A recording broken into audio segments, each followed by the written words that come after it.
El mensaje de hoy va dirigido a alguien en particular, para esa persona que desde hace días tenía una inquietud por esta cita en particular. Así que necesito que te hagas un enorme favor. Quiero que veas a este mensaje como una consulta médica. Recuéstate en la camilla y déjate examinar. Y yo intentaré, como hago cada semana, transmitirte lo que él me dijo que te diga. Pocos lo saben, pero una noche y sin ninguna razón aparente te despertaste con una ansiedad que nunca antes habías sentido. Fue como si todo lo que tienes por dentro, todo lo que te compone, estaba a punto de estallar, pero tu piel se lo impedía. Todo dolía, pero dolía de una forma tan extraña que ya te resignaste a buscar la forma de describirlo. Cuando comenzó, quizás era una sensación de malestar, una especie de inquietud omnipresente que te acompaña a donde vayas y se queda contigo, hagas lo que hagas. Sientes como que algo no va bien, aunque no lo puedes identificar. Es un estado de desasosiego que te priva de calma. Una infelicidad que no se marcha, que te enturbia los momentos agradables. Perdiste la risa y no sabes por qué. Y en esa insoportable sensación de querer que todo acabe, que el presente desaparezca, te sientes como flotando en la nada, ¿no? Es una suerte de displacer que te roe las entrañas y dejas de dormir. Yo pienso que de todas las manifestaciones de lo que te está pasando, esta quizás es la más cruel, porque si dejas de dormir, dejas de soñar. Al menos antes huías de ti mismo por las noches. Ahora ya no hay paz, no hay oasis posible, no puedes desconectarte de tus pensamientos, no te puedes escapar del malestar.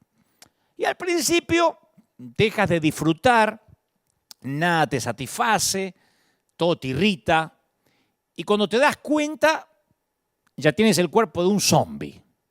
Si te lastimas, parece que no duele, como una callosidad emocional y física. Y esa insensibilidad parece proporcional a lo profundo del pozo en el que estás hundido. Porque cuanto más hundido estás, menos sientes. Cuanto más te desgarras por dentro, más te desconectas por fuera. Y con la capacidad de sentir, se van tus energías. Continúa, yo sé que has continuado. Hace un año que vienes así, pero en modo piloto automático. Haces la tarea de las casas, haces las compras, sales a trabajar, pero no estás ahí. La depresión duele. Y no es una metáfora. Hace mal, la sientes en el pecho, en la cabeza, en las entrañas. Y la gente de la iglesia nunca ayuda, especialmente porque no te entiende, no entiende lo que te está pasando, ni le enseñaron a entenderlo. Entonces, cuando compartiste lo que te cuesta identificar qué te pasa, te dicen que te pongas a orar, que te pongas a cantar. Alguno arriesga a decirte que reprendas la depresión, que te des un baño, salgas a la calle, que leas la Biblia. Pero nadie puede convencerte que van a dejar de dolerte los golpes en medio de la paliza. Solo quieres que los golpes se acaben, ya. Y el tema es que no eres impermeable a los prejuicios de los demás creyentes.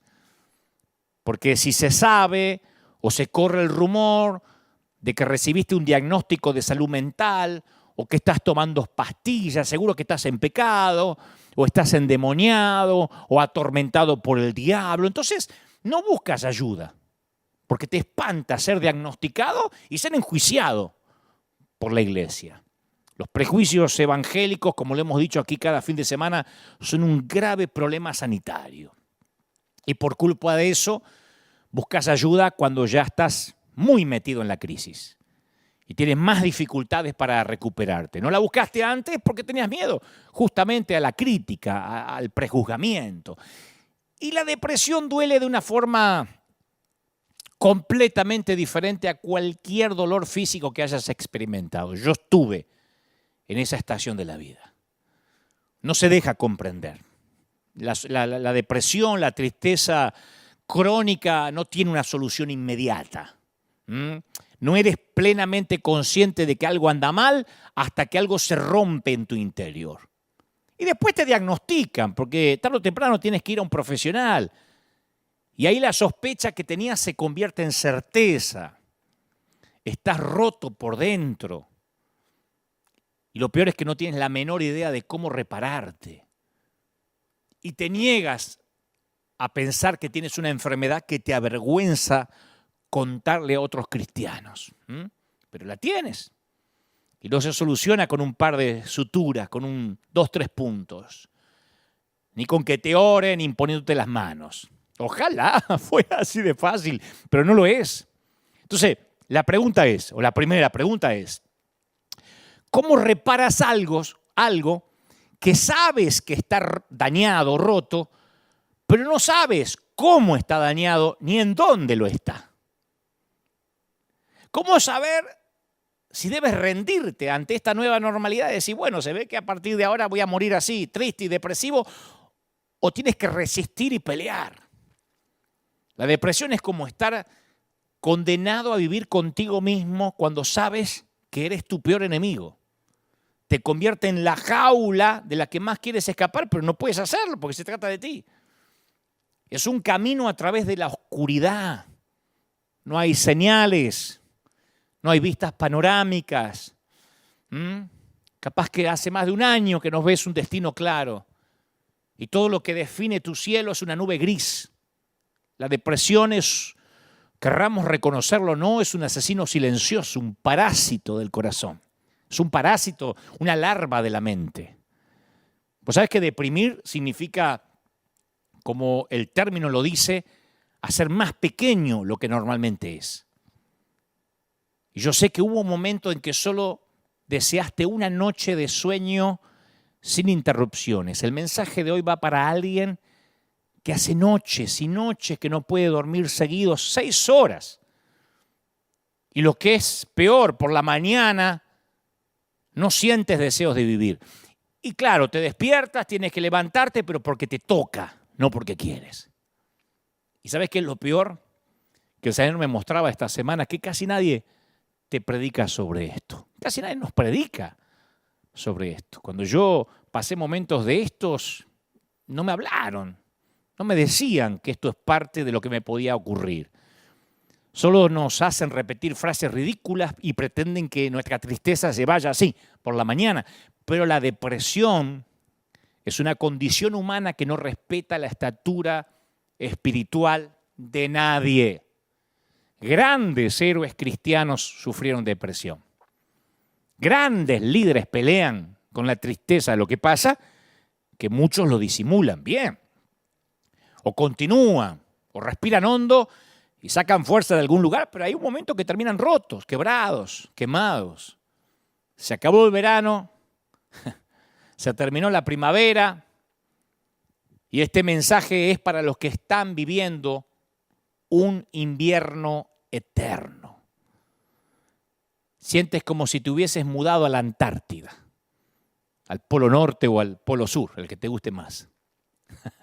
Pues es que el Señor le dijo a Noé que él y su familia iban a ser librados de la destrucción venidera. Todos conocemos la historia de Noé, pero que iban a ser la esperanza del mundo. Y Dios le dice, yo establezco mi pacto contigo, le dice a Noé, y con todo ser viviente.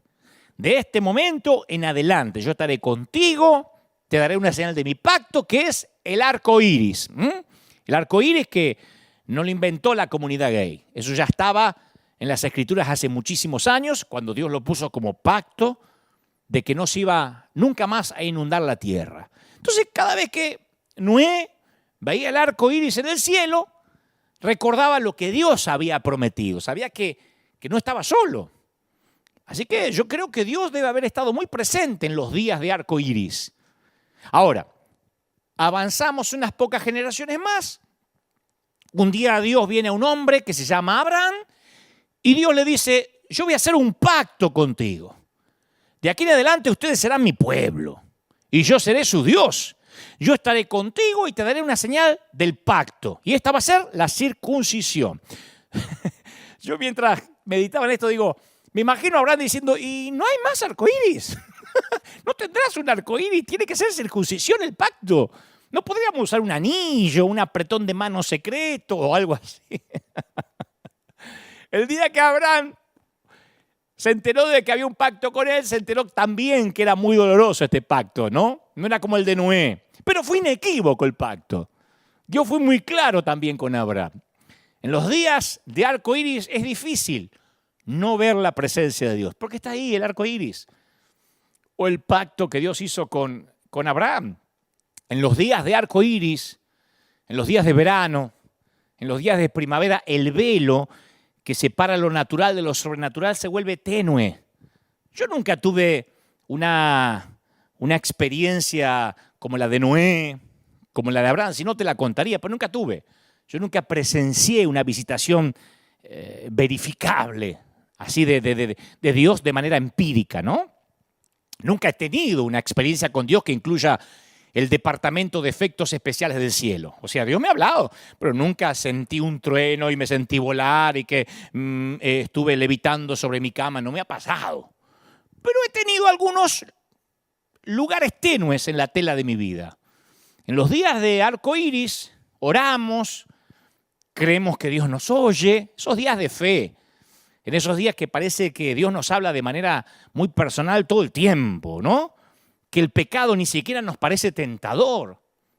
Y cuando uno está en esa zona, nuestros hijos pueden derramar soda, gaseosa en una alfombra blanca y uno se dice a sí mismo, oh, pero ¿cuántas veces yo hice lo mismo cuando era chico? No se preocupen, porque como uno está tan conectado con Dios, llega la suegra y dice, ay, sí, es la suegra, va a criticar lo que cocino, va a criticar cómo crío mis hijos, pero qué bueno que Dios me permite amarla. Esos son los días de arco iris, ¿no?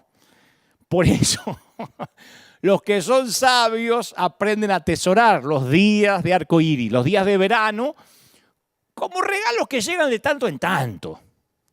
Los almacenan para recordar en los días en que Dios va a parecer que está ausente. Sin embargo, uno de los peligros que yo veo en esto es que a veces podemos empezar a pensar que los días de sol son días que nos ganamos. Que esos días de arco iris o de verano son un reflejo de nuestra madurez espiritual. O lo que es peor, pensamos que los días de sol son un reflejo de nuestra sana doctrina. Y ahí podemos empezar a juzgar a los que no están teniendo días de arco iris. Ahí es cuando juzgamos o criticamos a los que viven días grises. A todos les llega el día en que Dios les quita los puntales para que puedan empezar a cultivar una verdadera adoración. A todos Dios los lleva a esos inviernos donde Él pretende que tengas la fuerza para avanzar sin la ayuda de las emociones, de los efectos especiales del cielo. Entonces sucede que durante algunas temporadas de la vida espiritual caemos en el modo mantenimiento. Cuando todo va bien, cuando todo es verano o el verano se extiende, estoy hablando de verano en términos espirituales, ¿no? Ya a esta altura se entiende. Ahí es cuando la vida espiritual se vuelve rutina. Claro, son esos tiempos donde no hay ninguna crisis seria, ningún problema demasiado obvio, pero tampoco hay avances mayores. Nuestra participación en la iglesia es mecánica. Cuando los problemas ya se introducen, nuestra respuesta instintiva es preocuparnos en lugar de orar. Ya cuando los chicos derraman soda o gaseosa en la alfombra, ya no somos tan ecuánimes, hacemos un escándalo, explota la alfombra y nos sale el Hulk de adentro. Ahí nos damos cuenta que estamos irritables. Y no nos damos cuenta cómo llegamos ahí. ¿Qué produjo que estemos en modo piloto automático? El verano. No necesitamos orar tanto, ni tampoco probar nuestro carácter. Vos sabés que hay un renglón fascinante en Primera de Samuel que describe la condición de Israel en los días finales de la era de los jueces. Claro, muchos de los hechos que habían hecho al pueblo consciente de su dependencia en Dios ahora eran historia. El faraón fue derrotado hace mucho tiempo atrás. Los 10 mandamientos eran noticias viejas. El maná, un artículo de coleccionista. Entonces, la era emocionante de Moisés y de Josué había quedado atrás. Y el pueblo se estableció en la tierra que Dios les había prometido. Todo había quedado atrás, el tiempo de los milagros. Y el escritor describe el clima espiritual en estas palabras que te hielan la sangre. Es solo un renglón, pero te hiela la sangre. Escuchá. En esos tiempos no era común oír la palabra del Señor. En esos tiempos no era común oír la palabra del Señor. No era común, no dice que era inexistente. No era que había un silencio de Dios, como desde Malaquías hasta San Mateo. No era común oír la voz de Dios. El pueblo no estaba en una rebelión seria. El tabernáculo sigue abierto para la adoración, todavía se elevan oraciones, los sacrificios todavía se ofrecen. Pero este tiempo es un verano que hizo que la gente se acostumbrara. Los cielos declaran la gloria de Dios, pero el pueblo está como cambiando de canal. Como decimos acá siempre, lo sagrado se les volvió común. ¿Viste que cuando al principio comenzamos a llevar un nuevo reloj, lo sentimos en la muñeca constantemente y después ni siquiera nos acordamos que está ahí? Porque el cuerpo se acostumbra. Cuando la gente se muda a una casa nueva, hace una lista de cosas que hay que reparar, remodelar, porque el aspecto de esas cosas es intolerable. Decimos, hay que cambiar esto y esta ventana no me gusta. A veces compramos o rentamos una casa que tiene el gusto del dueño anterior o del inquilino anterior. Y decimos, no, esto hay que cambiarlo. 5 años después, a lo mejor todavía tenemos la misma lista y la falta de reparación ya no nos fastidia. Está bien, nunca cambiamos la ventana, lo provisorio quedó provisorio. O sea, aceptamos la vida espiritual en modo mantenimiento de la misma forma.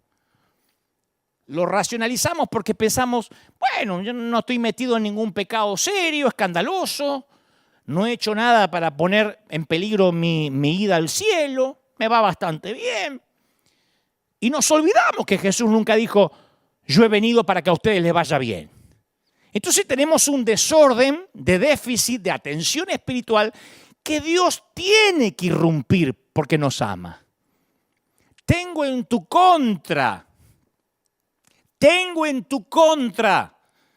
le dijo Jesús a la iglesia de Éfeso, que has abandonado tu primer amor. Entonces, ¿por qué Dios no nos da un arco iris los 7 días de la semana para que no abandonemos el primer amor?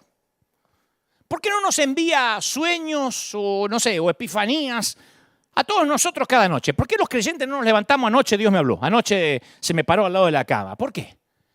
¿Por qué no nos enciende una zarza en cada esquina? Yo me crié en congregaciones así donde la espiritualidad se medía por las epifanías que cada uno tenía, y cada uno venía y contaba un testimonio más grande que el otro. A mí Dios se me presentó anoche, al lado de la cama, rubio, ojos azules. Ajá, yo lo vi pelirrojo, dice la otra. O sea, cada uno tenía una experiencia extra sensorial para contar. Bueno, esto no suele ocurrir.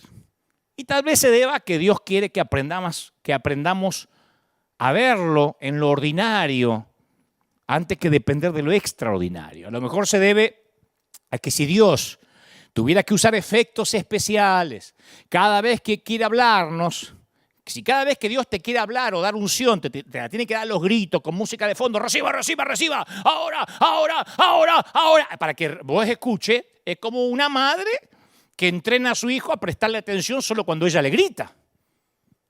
Un hijo que no aprende a escuchar el susurro de la madre tiene un problema auditivo o la mamá tiene un gran problema para educarlo.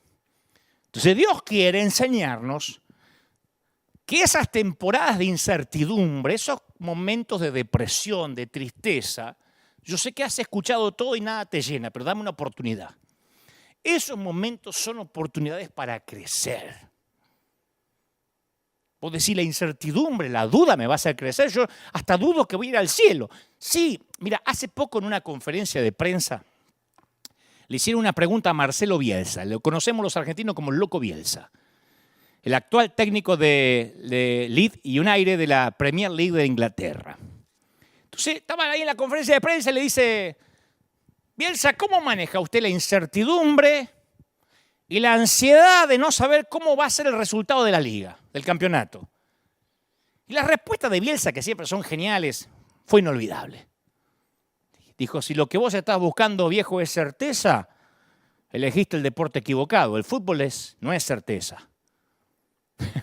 Claro, el no saber no quiere decir que estás condenado a la ansiedad. Yo te voy a decir algo, el no saber exige confianza, exige tener fe. No sabes lo que te va a pasar mañana, ni el mes que viene. Bienvenido a la raza humana. Dios nos hizo de modo que podamos saber el puntaje final de ayer, pero no sabemos lo que va a pasar mañana. Eso no quiere decir que estamos condenados a la ansiedad. Quiere decir que si lo que estás buscando es certidumbre, es saber, bueno, elegiste ser parte de la especie equivocada. Aquí abajo hay que andar por fe, no se puede andar por vista. Entonces nosotros queremos ser capaces de predecir, queremos tener el control, pero el mundo de las personas es otro mundo. Cuando se trata de gente, confiar es mejor que controlar. Una de las primeras cosas que yo tuve que aprender como líder de una congregación, que yo no tenía que controlar a nadie, que tenía que enseñar y confiar. Es la única forma de hacerle honor a la libertad y a la dignidad de una persona. ¿Qué hace uno cuando confía en alguien? Corre un riesgo, ¿o no? Voy a un restaurante que vos me recomendaste. Y estás corriendo un riesgo, y yo también corro un riesgo. Corres un riesgo al recomendarme si no me gusta y yo corro un riesgo en creerte. Leo un libro porque me decís que es bueno. Yo te cuento un secreto y veo si eres capaz de mantenerlo de manera confidencial. Corre un riesgo. Te pido que seas mi amigo. ¿Me vas a traicionar? Te invito a que seas mi socio en el negocio. ¿Me vas a hacer fracasar? ¿Qué sé yo? La confianza es algo que tiene lugar entre las personas. La confianza es lo que mantiene unido al mundo de las relaciones personales. Cuando confío en ti, yo tomo un fragmento de mí mismo, de mis cosas, de mi dinero, de mi tiempo, de mi corazón y lo pongo en tus manos. ¿Y sabes qué soy? Vulnerable. Yo te doy el regalo de mi confianza y vos me das el regalo de tu fidelidad. Ese es el don de la incertidumbre. ¿Está claro? Grabate esto. Mientras exista la duda, es el único tiempo en que necesitas la fe. Cuando las dudas desaparecen, la persona ya no necesita la fe.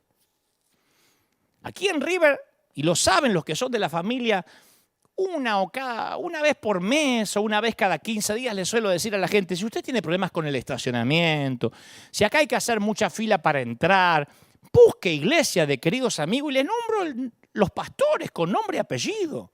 Le digo, aquí está la querida iglesia de Dani de León, la iglesia del pastor Azurdia, llamada Final, tienen una Rick Warren si te gusta una iglesia gringa. Yo le doy nombres de colegas porque yo tengo confianza. Si no les gusta, ¿para qué quiero tener a alguien a disgusto en la congregación? Y yo sé que el control no le da dignidad, no le da libertad a la gente. Me tiene que pedir permiso antes de visitar otra iglesia. Ese control es inseguridad mía. Yo estoy seguro de lo que Dios me mandó a hacer y decir, punto. A lo mejor no te gusta más este menú y querés buscar otro. Esa es tu libertad. Yo te doy confianza. Y en mi confianza a lo mejor me das fidelidad, a lo mejor no. Si no me la das, quizás no me la merezco o no me la querés dar. Y esto es en todo. El escritor de Hebreos dice, sin fe es imposible agradar a Dios. Y es cierto. No podemos agradar a Dios sin fe. Pero sin fe es imposible agradarle a nadie. Tratá de hacer un amigo sin tener fe. El amigo te dice, ¿me prestás un libro? ¿Y qué me firmás de que me lo vas a devolver? Perdés el amigo. Tratá de casarte sin tener fe. Tratá de criar a un hijo sin aprender a confiar. En todo es fe. Y en todo se corre un riesgo. Por eso yo siempre tengo desconfianza de los que afirman a la ligera, porque no digo que todos los que lo dicen no es verdad, pero muchos a la ligera Suelen usar, tengo una palabra del Señor, Dios me dijo, Dios me dijo. Hay gente que Dios le dice, pero hay gente que lo usa a la ligera. Yo suelo desconfiar de aquellos que creen conocer también a Dios, porque la mayoría de las veces lo que Dios le dijo coinciden con sus propios deseos. Me encuentro con muy poca gente que Dios le dice que deje un trabajo que gana mucho dinero por creerle a Dios por nada.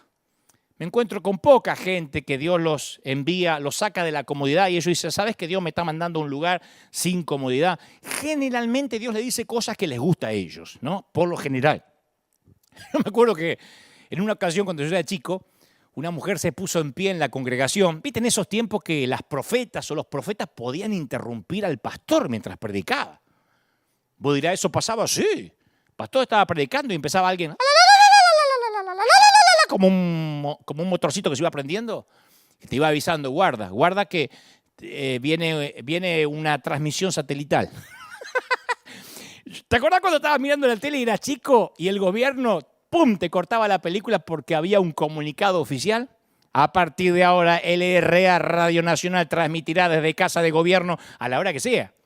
Bueno, así eran las profecías cuando yo era chico. El pastor decía, vamos a leer... La señal de ajuste te decía, viene.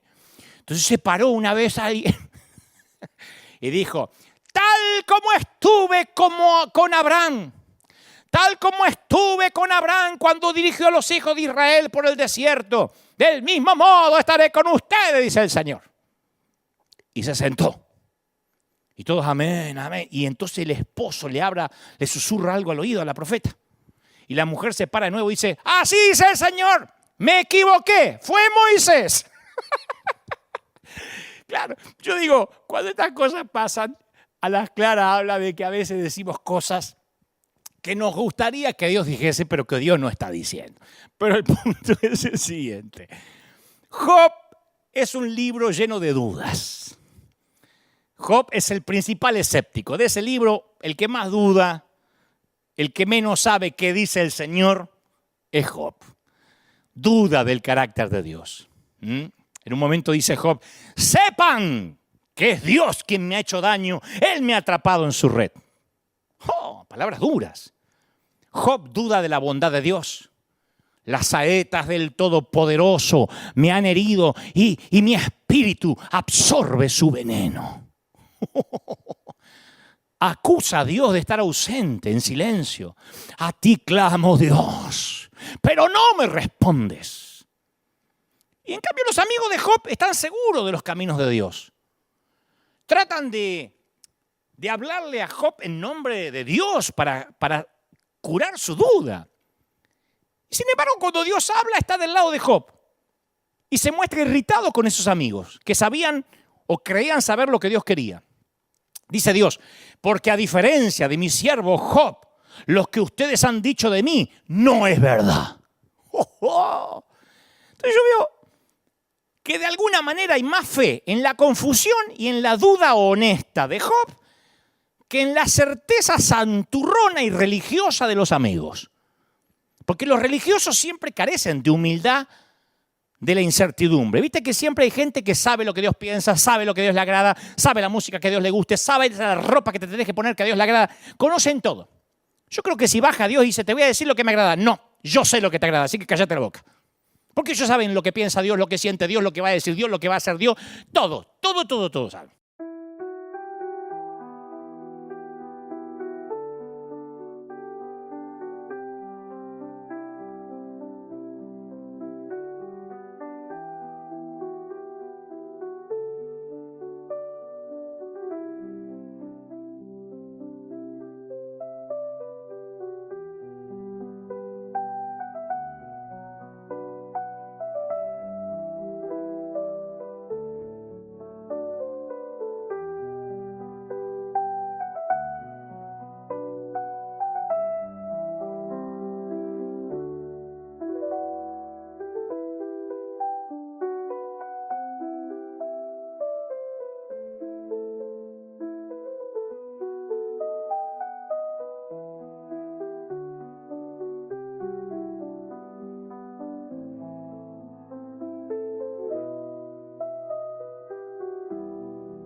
Claro, y no aprenden porque la incertidumbre es lo que nos hace aprender.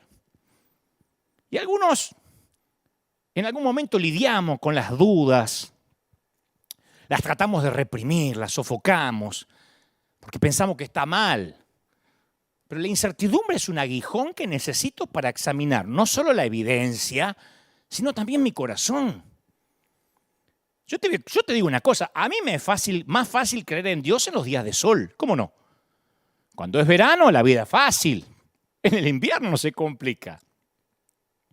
Capaz que podés mudarte a alguna parte del mundo para evitar el clima frío, capaz que decís me voy a vivir a Cancún, a Florida, pero no hay un lugar en el que puedas mudarte para escapar del invierno espiritual.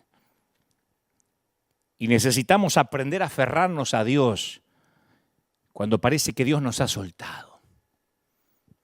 El invierno puede venir cuando alguien ha perdido su trabajo, tiene una profunda tristeza o incluso vergüenza, porque ya no está seguro ni quién es. Sin su trabajo perdió su identidad, o por lo menos eso siente. El invierno puede llegar el día que te llega la noticia del resultado del laboratorio médico.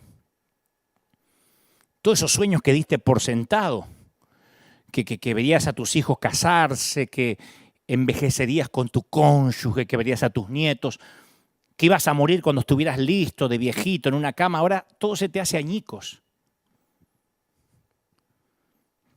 Tal vez el invierno viene cuando te sientes que fracasaste como papá, que eres abuelo y ningún nieto te quiere ver, porque tu hijo le habla mal a tus nietos. O llega el día cuando alguien que querías con todo el alma y el corazón se murió, y vos oraste con intensidad y pasó lo inevitable. Entonces cualquiera de esos infortunios puede helarte el alma. Cualquiera de esas cosas puede anunciar la llegada del invierno a tu vida. Pero lo más duro del invierno es que parece que Dios se fue. Eso es lo más duro. Lo demás te lo aguantás, pero cuando parece que Dios se fue, el salmista decía, ¿por qué me rechazas, Señor? ¿Por qué escondes de mí tu rostro? Hablamos de eso la semana pasada. Ese es el dolor más grande del salmista. Vos sabés que hay ciertos libros de la Biblia, Eclesiastés, Lamentaciones, muchos de los salmos son libros invernales. Pero en toda la historia humana nadie ha incorporado el invierno más que Job. Cuando uno va a la historia de Job, al principio es como debería ser. Dice Job, era un hombre recto, intachable, que temía a Dios y vivía apartado del mal. Tan cauteloso era el tipo que ofrecía sacrificios diarios por sus hijos. Decía, por si acaso estos vagos pecaron. Tal vez estos cabezas de termo pecaron, así que por las dudas yo voy a ofrecer un sacrificio. O sea que no solo estaba pendiente de él, sino de la familia. Y la cantidad de bendiciones que recibe Job es proporcional a la cantidad de obediencia que ofrece. Al tipo tendría que haberle terminado bien sus días. Con la vida que tenía que haber vivido un eterno verano, ¿o no? Temeroso de Dios, nunca dejaba de ofrendar, amaba a Dios, recto. ¿Por qué no vivió un eterno verano? Primavera al menos. No, el invierno le llega a Job. Y el invierno es una temporada en donde cosas muy malas le suceden a un hombre muy bueno. Hay una disputa entre Satanás y Dios, y a Satanás se le permite desatar el caos, el invierno en la vida de Job. Ahora vos imagínate un teatro con dos escenarios, un escenario más abajo y otros más arriba. Como estás leyendo el libro, estás viendo los dos escenarios. Somos testigos preferenciales. Es esencial esto en el relato, porque nosotros sabemos lo que pasa en ambos escenarios, lo que pasaba en el cielo, pero lo que está en la tierra, en el caso de Job, ellos no saben lo que pasa en el cielo. Todo lo que ellos pueden ver es lo que está sucediendo ahí en la tierra. Entonces, todo lo que Job sabe es que perdió su ganado, su riqueza, sus criados y sus hijos. La pregunta clave en el escenario superior, de hecho, la pregunta clave de todo el libro de Job, viene cuando Satanás le pregunta a Dios, ¿y acaso Job te honra sin recibir nada a cambio? En otras palabras, Satanás está diciendo, Job es devoto a ti, Y te adora porque le conviene a sus intereses. Satanás está acusando a Dios de ser ingenuo. Le está diciendo, te timaron. Job te timó, es un estafador. Te adora porque le das. ¿Tú piensas que Job te ama? Te ama como los nenes aman al vendedor de helados. La manera en que las mujeres veteranas aman las cremas y el botox. Cerrale la llave de las bendiciones y verás lo rápido que Él cierra la llave de la adoración. Y eso es lo que Dios le permite hacer a Satanás. Que le cierre la llave de las bendiciones. Viene la mujer de Job y lo maldice. Dice, maldice a tu Dios y morite. Maldecilo a Dios y morite. Siempre miramos esta declaración de la mujer como diciendo, qué arpía, qué bruja.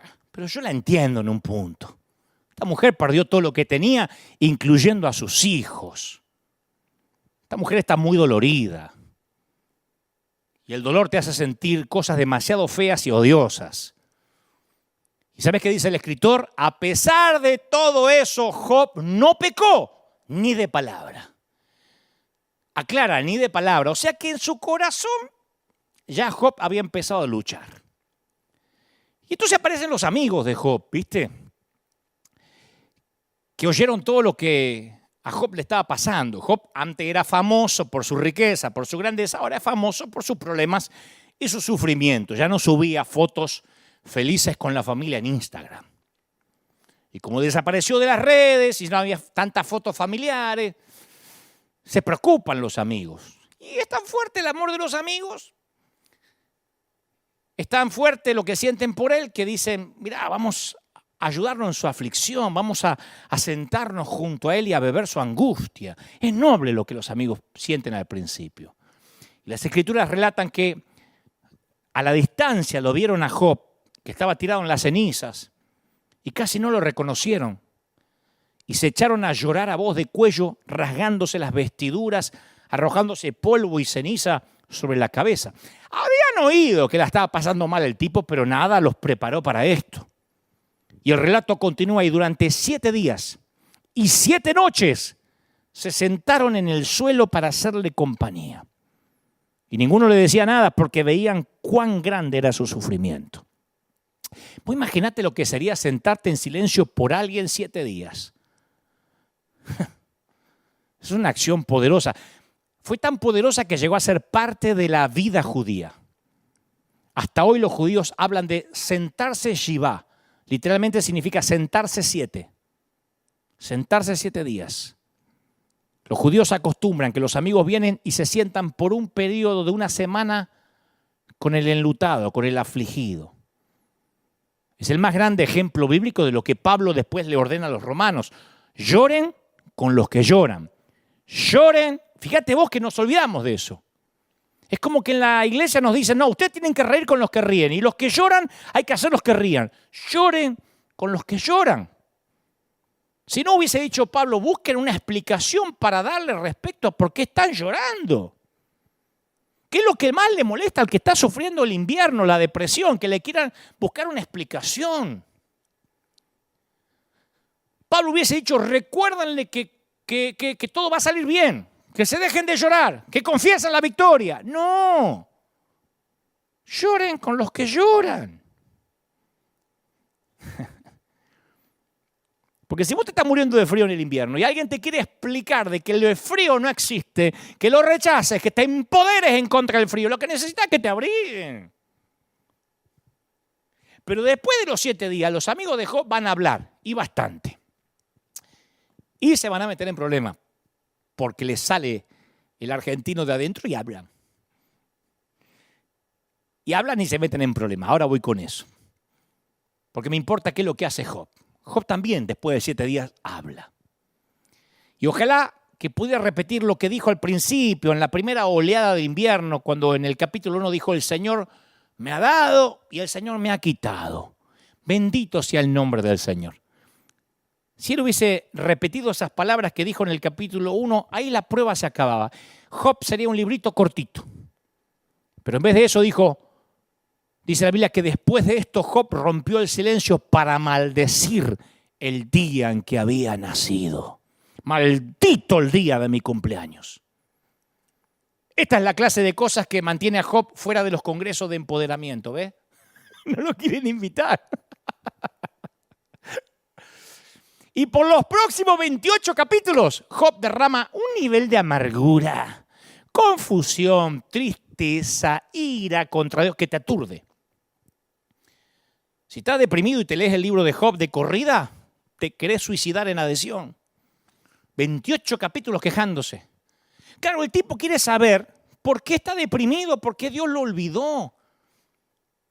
Y es una llaga tan viva que los amigos no lo pueden aguantar. Esos que se quedaron 7 días en silencio se pudrieron. Porque los amigos de Job creían lo que muchos creen hoy. Los amigos de Job se habían instruido en la doctrina del algo habrás hecho. 7 días te acompañamos. Después, si esto no cambia, y macho, empezá a buscar qué hiciste. Algún muerto en el ropero tenés. Ellos tenían la idea que la bondad te trae prosperidad y bendición. La maldad te trae el invierno. Pórtate bien, vivís en verano. Pórtate mal, vivís en invierno. Claro, cuando los tipos estaban en silencio, a Job lo ayudaron, lo acercaron a Dios. Cuando hablaron, lo alejaron de Dios, la arruinaron. Job, si estás deprimido, macho, algo habrás hecho. Un hijo de Dios no puede deprimirse. Una cosa es tener un día, 2, lo tuyo ya va para largo, ¿eh? Esto de estar triste es satánico. Arrepentite, buscá dónde está el pecado. Eso le dijeron los amigos. Yo digo, no puede ser tan actual. Viste que uno dice, el libro de Job es viejo. Estos argumentos que expresan los amigos de Job, decime si no se repite en nuestras iglesias. Cuando estás en el invierno, lo que más empeora en el dolor son los propios creyentes. Me ha pasado a mí muchas veces. Estás en el hospital, la estás peleando, ¿viste? Viene alguien y te dice, ¿sabes por qué estás acá? Porque querés. Tenés que hacer guerra espiritual, querida. Y reclamar la salud que te robó el diablo. La querés matar y decir, Señor, yo te la mando a esta. Estás ahí orando por tu papá, por tu cónyuge, por tu hija. Y viene alguien y dice, ¿sabes por qué no se sana? Porque le falta fe. Va a decir, tu abuela. Vamos, levántese de esa cama, salga debajo de la sábana, que eso de estar deprimido no es de Dios. Un hijo de Dios no tiene que tomar medicamentos ni pastillas y te las agarra y te las tira por el inodoro, lo querés matar con lo que te salieron la pastilla. Entonces asociamos el bienestar con la presencia de Dios y damos por sentado que el sufrimiento, que la depresión significa algo habrás hecho mal. Tras lo que te está pasando, la culpa de qué hiciste mal para estar así. Fíjate que nadie escribe un libro, ¿dónde está Dios cuando todo me va bien? ¿Dónde está Dios en los veranos? ¿Quién cobra una herencia? Y pregunta, ¿por qué a mí Dios y no a otros pobres? ¿Quién? Me lo merezco. Si no falto nunca a la iglesia, siempre diezmo. Yo sé que el dolor no es parte del plan original de Dios. Dios aborrece el dolor, pero Él lo redime. El tema es que en los veranos te voy a hablar de mí. En los veranos espirituales yo me tiento a pensar que es debido que mi éxito, mi riqueza, si es que la tengo, mi reputación, si es que la tengo, mi virtud, si es que la tengo, todo es porque estoy haciendo las cosas bien, porque tengo el control. Y en el invierno lo primero que aprendo es que yo no controlo las cosas, ni siquiera mi salud. Cuando te tiembla todo el cuerpo por la depresión y no podés controlar el temblor, ahí te das cuenta que ni siquiera controlás eso. Alguien alguna vez dijo que la diferencia más grande entre Dios y yo es que Dios nunca se cree que soy yo. Nosotros sí en un momento nos creemos que somos Dios. En el dolor nos damos cuenta, yo no soy Dios. Por supuesto, esto no quiere decir que vamos a acercarnos a quien está sufriendo depresión y decirle, son buenas noticias, estás creciendo. No, esto es más profundo, más misterioso que eso, no es tan lineal. Job pasa la mayor parte del tiempo quejándose a Dios. Y en los libros de invierno de la Biblia, la mayoría de las personas se queja. Fíjate esto, cual si fuéramos ovejas, nos has entregado para que nos devoren, Señor. Nos dispersaste por las naciones. Vendiste a tu pueblo demasiado barato y no ganaste nada con esa venta. Todo esto nos ha sucedido. Estoy leyendo el Salmo, o estoy recordando el Salmo 44:11. Todo esto nos pasó a pesar de que nunca nosotros faltamos a tu pacto. Oh, está en la Biblia. Nos vendiste y no ganaste nada. Nos remataste. Los israelitas dedicaron más salmos a quejarse que a cualquier otra categoría. Y vos sabés que en el mundo antiguo estas oraciones de queja no tienen paralelo con ninguna otra religión. Nadie se atreve a orarle así a Mahoma, al Buda. En ninguna otra cultura la gente oraba a su Dios en un lenguaje tan franco, incluso tan rudo. Salmo 44:19, ¿sabés qué dice? Tú nos arrojaste a una cueva de chacales. ¡Despierta, Señor! Fíjate que falta respeto. ¿Por qué duermes? ¡Levántate! No nos rechaces para siempre. ¿Por qué escondes tu rostro y te olvidas de nuestra opresión? Uno dice, ¿qué manera de hablarle a Dios? Despiértate, dormilón. Solo Israel de todo el mundo antiguo elevaba esta clase de oraciones de queja. Esto es lo que hace estas oraciones tan poderosas y una parte tan importante de nuestra vida espiritual. ¿Vos me estás diciendo que quejarse, faltar el respeto a Dios? No. Cuando somos francos, cuando no somos hipócritas, cuando vamos a Dios de manera auténtica, orando, Dios viene en el invierno.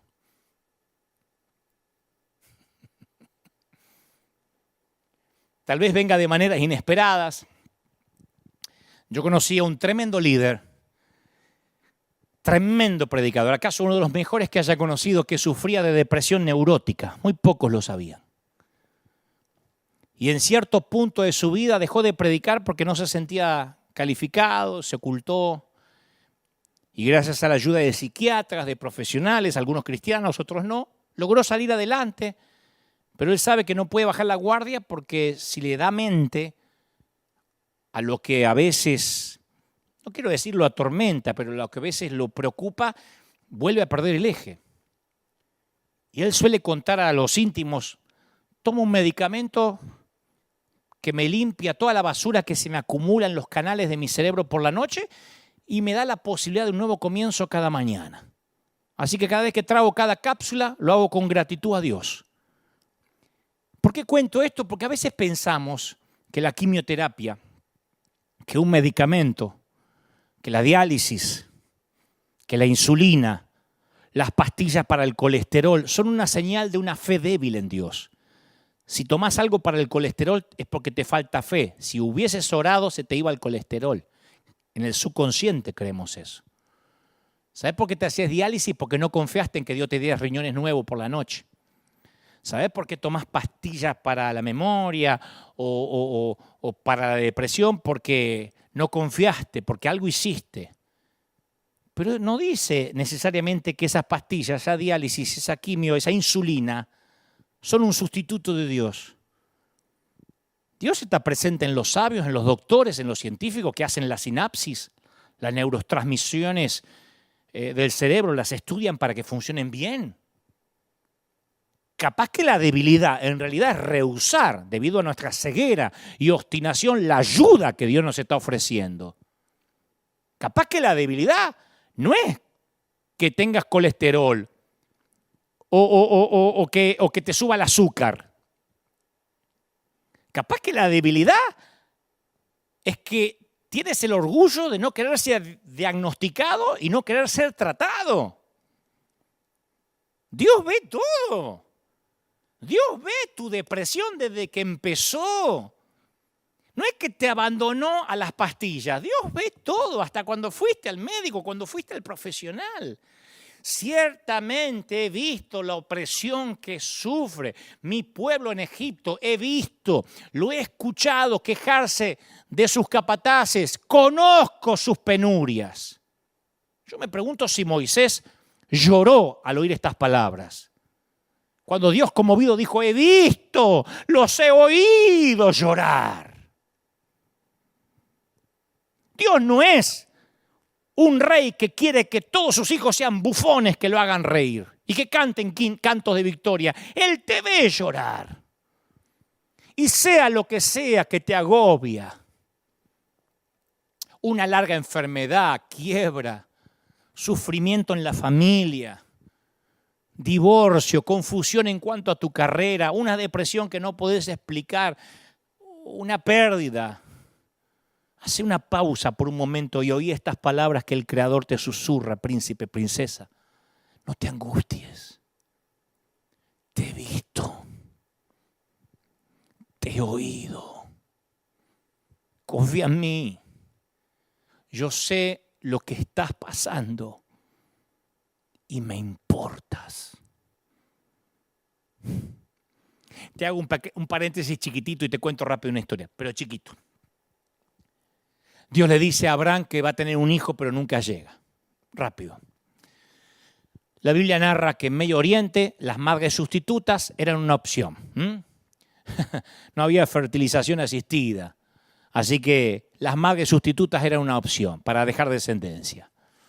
Sara le presenta un plan a su octogenario esposo y le dice, ve y acuéstate con la esclava Agar. Y tal vez por medio de ella voy a tener hijos. La historia está en Génesis 16:2. Capaz que algún varón está diciendo, qué lindo que me propongan algo así, pero no era digno.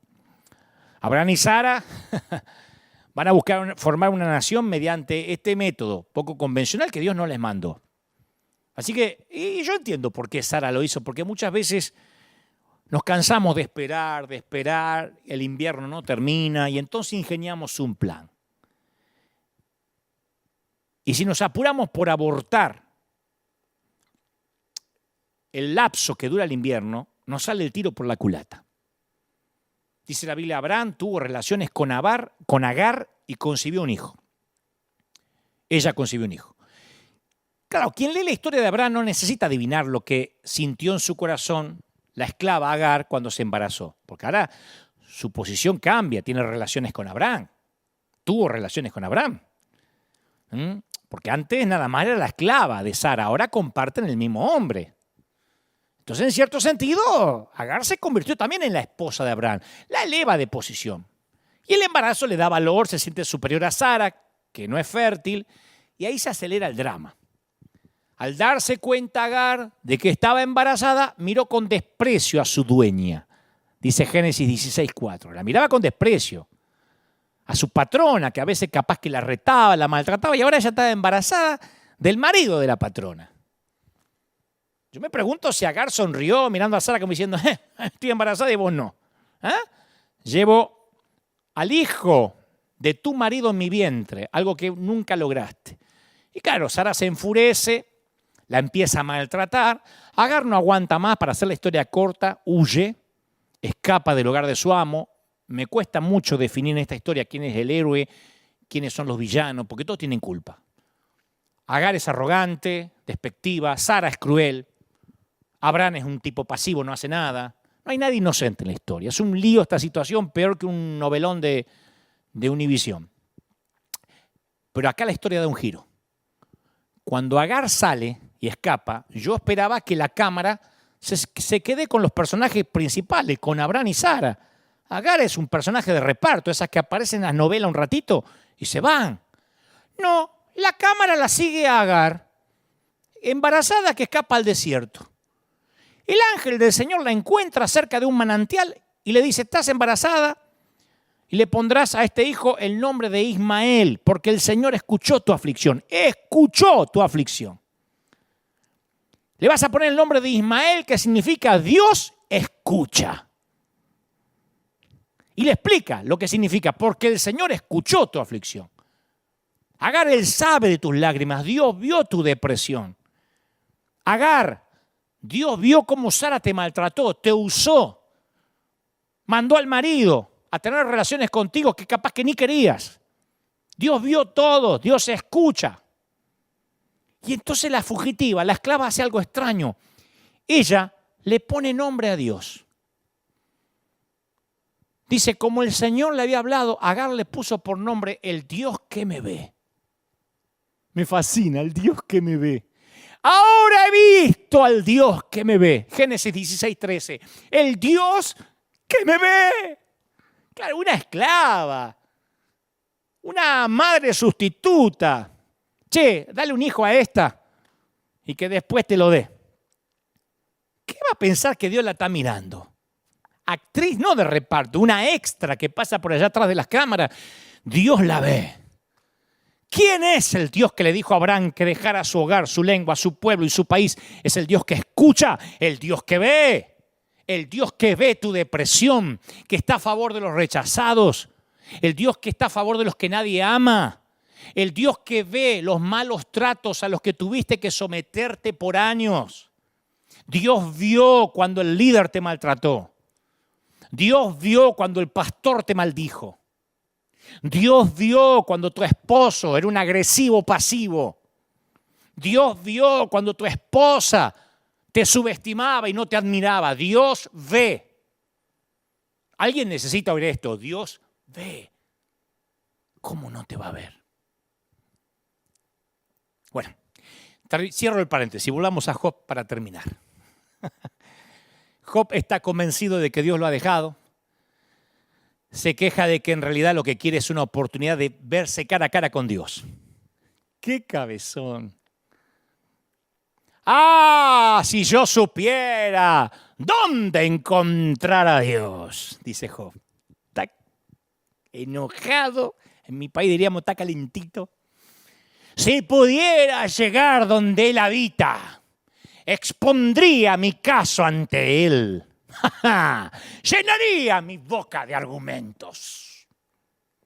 Tené cuidado con lo que pedís. Job recibe su deseo.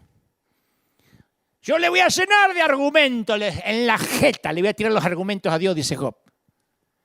Y el Señor le respondió a Job desde la tempestad. Se desata una tempestad porque Dios no es que aparece ahí no apareció en un murmullo con angelito. Se desata una tempestad. ¿Vos querés pelear? ¿Vos sos macho? Ahora vas a ver lo que es ese macho. Y aparece Dios. Y Dios no lo deja hablar. Le hace un montón de preguntas retóricas que Job no puede responder. Paf, paf, paf, un cachetazo detrás del otro. Ahora voy a decir, ¿por qué Dios hace esto? ¿Porque abusa del más chiquito? No. Dios le quiere mostrar a Job que él cuando bendice lo hace de manera extravagante y que nadie le gana a él en bondad. Yo sé que nunca lo viste así, pero seguime. Job 38:25. En Job 38:25 le dice Dios a Job, porque Job ya está todo apichonado así. Dios se le aparece, ¿quién abre el canal para las lluvias torrenciales? ¿Quién riega las regiones despobladas, desiertos donde nadie vive? Para saciar la sed del yermo desolado y hacer que en él brote la hierba. Ahí entendió Job por dónde iba la cosa, porque la vida de Israel dependía de la lluvia. Y jamás un judío desperdicia nada, menos agua. Y Dios le dice, ¿quién riega los desiertos donde nadie vive? Dios le está diciendo, yo soy un Dios de gratuita bondad, generoso en exceso, amante de lo irracional, riego el desierto. Dios es bueno sin ninguna razón, es bueno porque le encanta dar. Él envía ríos de agua viva que fluyen debido a la pura generosidad exorbitante. Dios le dijo, yo sí quiero riego el desierto. ¿Y qué? Yo soy re heavy. Yo sí quiero riego el desierto. ¿Y qué? Le dijo Dios. Yo sí quiero riego el desierto y te lo riego. Y no hay nadie viviendo y te lo riego. Y hago que brote hierba porque se me antoja. Es una tierra salvaje donde no vive nadie. Y está llena de belleza y gracia porque yo hago llover ahí. Podría no hacer llover, es desierto, yo hago llover. Y hay más. Ya Job no quiere terminar la charla ahí, pero Dios se va a quedar hablando. Dios se pone creativo. Dios se deleita, y se lo dice, en crear animales que no sirven para nada. Job 39:13 dice, el avestruz es un animal bobo y aletea sus alas con alegría como si pudiera llegar a alguna parte. La hembra del avestruz, Job, La hice para que pongan los huevos y no se recuerda dónde los puso los huevos. Le está diciendo, no es digna de ninguna inversión. Pero cuando corre se ríe de los jinetes y los caballos. Le está diciendo a Dios, yo si quiero hago una ave que pone huevo y se olvida dónde los puso. Porque tenía ganas de hacer un avestruz. Yo hice a Behemoth, dice Dios, que se cree que es el hipopótamo. El hipopótamo no tiene ningún uso, no sirve para nada. Pasa a un zoológico y sale de abajo y hace... se mete por abajo y dice, ¿para qué sirve semejante bicho? Y dice Dios, ¿quién se atreve a capturarlo? ¿Quién lo atrapa y le perfora la nariz? Como se hace con los bueyes, ¿viste? ¿Quién le perfora la nariz? Macho, perforale la nariz al hipopótamo. Claro, el mundo antiguo consideraba al hipopótamo como un monstruo caótico que había que destruir, pero Dios dice no. Y agrega, entre mis obras ocupa el primer lugar. Cuando vos te pregunté, después del ser humano, o antes de crear al ser humano, ¿cuál fue el animal que Dios dijo, con esto me lucí? El hipopótamo. Es como que dijo, lo mejor que hice, estaba creando a full ese día. Ese día estaba full. Estaba creando a full y hice el hipopótamo. Ese día estaba reinspirado. Me levanté una mañana y dije, ¿qué puedo hacer? Me voy a hacer un hipopótamo. Job está así. Dios se deleita en el toro salvaje que nunca lo podés usar para el arado. Dice, me deleito en el asno salvaje que nunca va a ser domado y que se ríe del arriero. En el leviatán, que era una bestia marina, que nadie puede atrapar. La pongo ahí en el agua y no lo pueden pescar. No hay nada, dice Dios, en el mundo que se le parezca. ¿Por qué Dios le dice todo esto a Job? Porque le está haciendo entender que Dios crea, cuida, da y se deleita en animales que parece que no son útiles para nada. Se deleita en la belleza de la criatura menos estratégica. Lo que Dios le está diciendo a Job es no te des por vencido, este invierno no va a durar para siempre. Yo soy la clase de Dios que ama irracionalmente, sin razón alguna, que crea un avestruz y ama al hipopótamo. No me sirven para nada y los amo. No hay nadie en el desierto y hago llover. Me voy a olvidar de vos, cabezón. A mí me fascina esto porque esta extravagancia de Dios, este extravagante amor de Dios me incluye. Yo no me considero un soldado de Dios, un siervo valioso del reino. Yo soy un payaso. Y soy el equivalente capaz celestial de un avestruz. Ni siquiera creo que soy un rinoceronte. No fuimos hechos para ser perfectos, fuimos hechos para encantarle. Yo creo que Dios se ríe conmigo. Me fascina. Como que Dios dice, mira, hice a Dante. Mira qué raro que es el tipo. Le preguntan si es pastor y dice que no. Hace 50 años que no se cambia el peinado. Mirá, y lo amo. Claro, Job nunca se entera de la conversación que hubo en el cielo. ¿Viste? Es como nosotros que vivimos en el escenario de abajo. El invierno viene, no sabemos por qué. Pero Job descubre algo.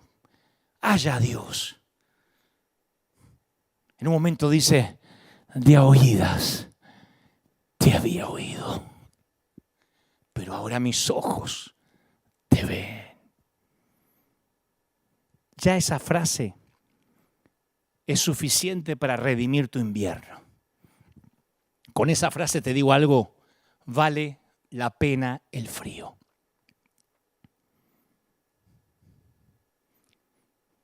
Cuando Dios vino a la tierra, vino en invierno.